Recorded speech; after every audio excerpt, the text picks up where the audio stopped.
A highly active man in his 30s adopted a strict ketogenic diet to manage biopsy-proven ulcerative colitis. The dietary shift worked, leading to clinical remission confirmed by colonoscopy. But his blood work showed a profound reaction. His LDL cholesterol, which sat at 95 milligrams per deciliter before the diet, rose to a peak of 574.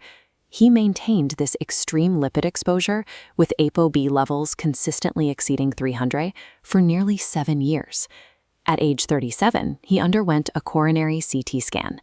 Despite the blood work, AI-enabled plaque analysis reported a calcium score of 0 and exactly 0 cubic millimeters of quantified coronary plaque.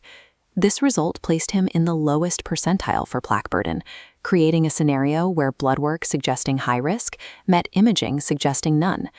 This case study circulated rapidly online, fueling a narrative that a specific group of people, lean mass hyperresponders, might possess a unique resistance to heart disease. The hypothesis being shared across social media suggests that diet-induced cholesterol particles are less likely to stick to arterial walls than the cholesterol found in genetic disorders. This interpretation treats the current technological ceiling of CT imaging as a definitive biological absolute. Relying on a single imaging snapshot to validate extreme lipid elevations shifts the focus from long-term biological processes to the immediate limits of medical hardware. Atherosclerosis develops through the cumulative, dose-dependent retention of particles in the arterial wall over many decades. Clinical risk is measured in LDL years. This chart shows the patient's exposure staying low until age 30, then climbing sharply upward to 6,185 units. Conversely, a 37-year-old with genetic high cholesterol accumulates exposure since birth, sitting 50% higher at the same age.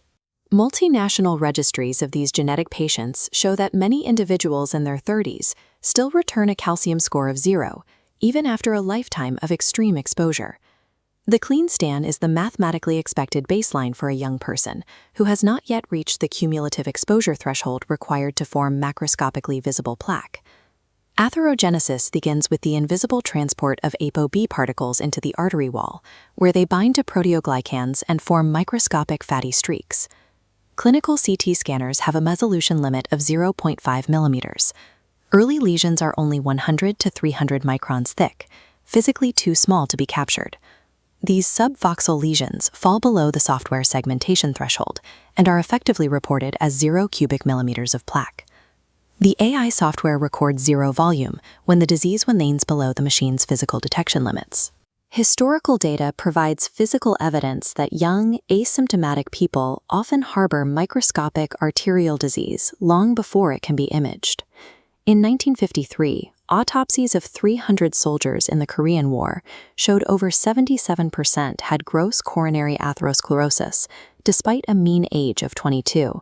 Data from the Vietnam War confirmed this, showing that nearly half of the young combat casualties already had silent coronary disease.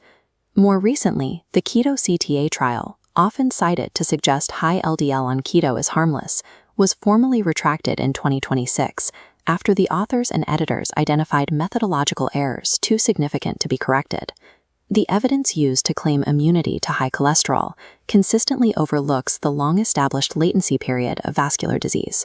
The patient in the study is lean, athletic, and possesses excellent markers for insulin sensitivity and systemic inflammation. These metabolic markers act as modifiers that can slow the rate of plaque accumulation. However, once ApoB concentrations exceed 300 milligrams per deciliter, the concentration-driven passive flux of particles into the artery wall begins to dominate the protective metabolic signals. High metabolic health modifies the slope of the risk curve, but it does not stop the mass action mechanics of particle retention. A fit 37-year-old has a very low absolute risk, which measures the chance of a heart attack in the immediate year. Sustaining an LDL of 574 creates an aggressively steeper curve. While absolute risk is low today, relative risk compounds over the decades. This gap explains the clean scan now, masking the cumulative danger waiting in his 50s and 60s. Medical guidelines emphasize that extreme lipid elevations remain a primary indicator for treatment, regardless of a single reassuring scan in early adulthood. Remaining in the invisible latency phase of a disease provides a window for intervention, rather than a definitive proof of resistance.